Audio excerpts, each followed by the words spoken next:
working full-time, which never really works that well. Especially in filmmaking. Especially in filmmaking, it's just tough. Yeah. And I would bring my photos to their enterprises and find a bunch of those things with me. Yeah, yeah. I shoot hand. Negatives. But yeah, I think that's often a bit of a struggle. I mean, the business side of this is often difficult, which before we won't talk about too much. It's challenging if you're interested. Especially since the projector is not successfully overpowering the sun. So we have planned to put up some of our favorite images and talk about them a little bit. But one of the ways I didn't give you any of my favorite images today. Well, that was awesome. That's stir. Or is that? No, that's actually the Stirrups. That's awful too. I can write a point to this meeting of that wall. Well, I mean, it wasn't, I was never told they're fair. But, Images with these stories. well, basically, I mean, I already talked about it, was Stir in Seminary 3. But the other show that comes to mind to me, I think it was in 2000, The Strokes, this new band called The Strokes that everybody loved, maybe they still do, was coming to the Metro. So I went to shoot that. But after you wait for an hour and a half for the band to show up, you're really so less excited about this band.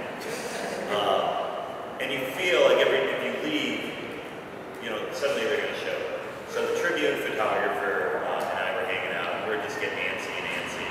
And so they finally show up, and the singer is obviously shit-faced.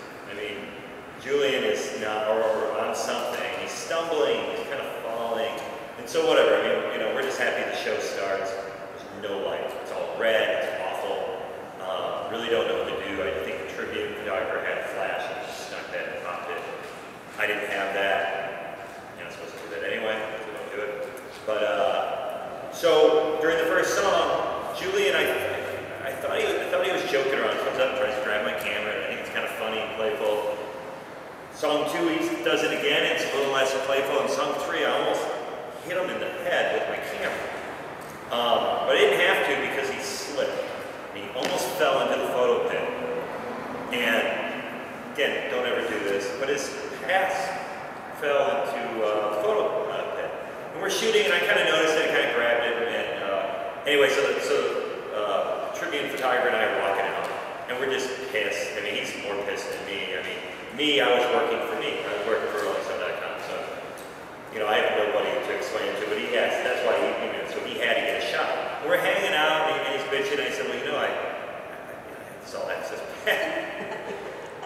So, I don't know how we both end up back in the dressing room. I think I just went, and he just followed. And we went to his dressing room, and we proceeded to drink their Jack Daniels.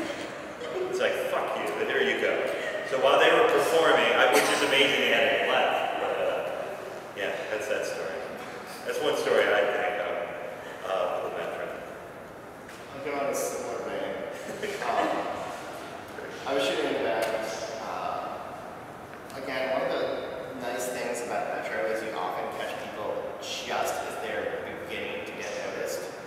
And you get these bands that, when the tickets went on sale, they probably didn't sell that well. But by the time the show happens, it's sold out because during that time, their single has started getting played for the first time.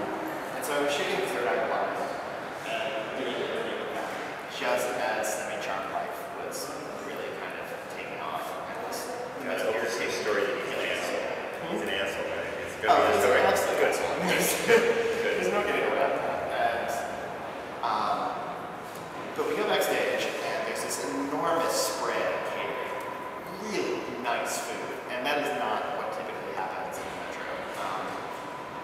And it's explained to us that, and this woman comes in, and she's like, Mayor Daley's daughter is a big fan. He wanted to welcome you guys to Chicago, so he put together this spread and sent it out to you, and please enjoy with compliments of the mayor, blah, blah, blah. So Third Eye Blind's like, oh, cool, and they go to sound check, and the opening band comes in from their sound check and devours the entire spread. So the woman sends out and gets another spread and explains this whole thing all to me.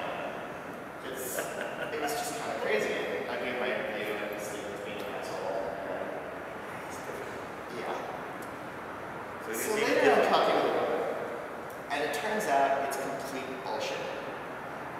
she was a big fan of Steven, and she went out and paid for all this catering herself, just as a way to talk her way backstage. And then had her bluff called basically and had to go do it again when the opening band did call. And as I saw her leaving with Steven after the show, really? yes, I was like, so was this all worth it? She's like, oh, it's gonna be. And the two of them left. So yeah, you gotta keep track of your stuff backstage, I guess, because you never know when someone's gonna come in. Hey, you know, it's karma's a bitch. in both stories. Yes, exactly. But yeah, that goes on my list of the most amusing Metro moments. Just that crazy woman who was a big fan of that. And I've actually been to a few shows that were a little bit rougher with the Metro. And sometimes there's a pit and sometimes there isn't a photo pit. And That's the fun about the Metro. You don't know what you're walking into, for sure. I mean, there's certain venues that you're like, oh, thank God, you know. But the Metro it's a mixed bag. You hope and pray, and you don't know. And I mean, it definitely makes our life harder. yeah, that's definitely the case. So that Go-Go Bordello show was pretty crazy. Yeah. It was getting cold. It was awful. And there was a Grinder show that was kind of rough as well. Yeah, I mean, you can't give up a chance to see Nick Cave on the stage. And, you know, it's okay. I survived. It was fun. It was a learning experience. As the years have progressed, I feel like I'm getting a little too old to be mushed about. And I'll go to a show and I'll see the crowd's getting a little rough, and I'll go, I think I'm going to go to the back. I've got enough of this band, and we're done. But, you know, in the throes of my passionate, Nick Cave is on the stage! You know, it's just like, I've got some shots. It's fine. I'm just going to stay here. I'm just going to photograph it and, you know, just give the glare and stuff like that. My friend Session, who's wonderful, is also helped by just standing next to me going like this. And usually guys are like, okay, I'll stop. I'll be nicer. But yeah, I mean, it's I don't even know what that is. I just glare at them like, stop, don't do that. You're hurting me. And usually they're just like, That probably is the program. You're knocking you out. I'm destroying this poor girl. but see, they don't care. I mean, usually the thing is that they have a preconceived notion. Some fans do have a preconceived notion that the way to best experience music is by being in physical pain.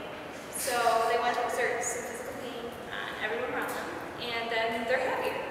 And for me, that is the least important. I thought the music was just grab them, and that's what's going on. They're in like a trance. I guess. I've never been there. I've been in a trance photographically, but usually when I'm being knocked about, that means the photos are going to be terrible and I'm going to be hurt and sore the next day. So that's pretty much, those aren't really like positive, happy stories, but you know, they're definitely memorable. And I think, you know, the whole what doesn't kill you makes you stronger is true. And I think I've also learned to back away when I'm getting hurt. So we were talking before about the presumed glamour of the rock and roll photography life. And That's great. the lack of actual truth in that in a lot of ways. I mean, yes, For a we do photographer. shows for food. You get to kind of cut through the lines and some of the bullshit sometimes. But yeah, you wind up getting thrown around a lot.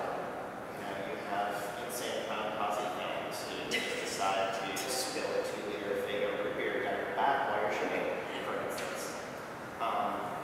Or Ozzy shooting foam at you, stuff like that. For Ozzy shooting out at you, or Julie Hopefully not sort one. of stealing your camera. So weird.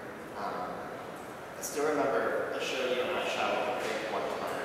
It was like an MTV $2 bill hip hop show where at like 1:30 in the morning we're both at home processing the images going, do you know who any of the people on stage are? It was a good show, though. That was a good show to shoot. But it's We like shot a back. We were up in the balcony.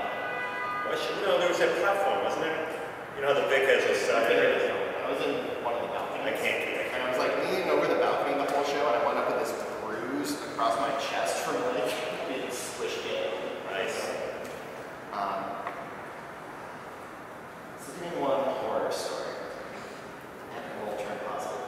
stories about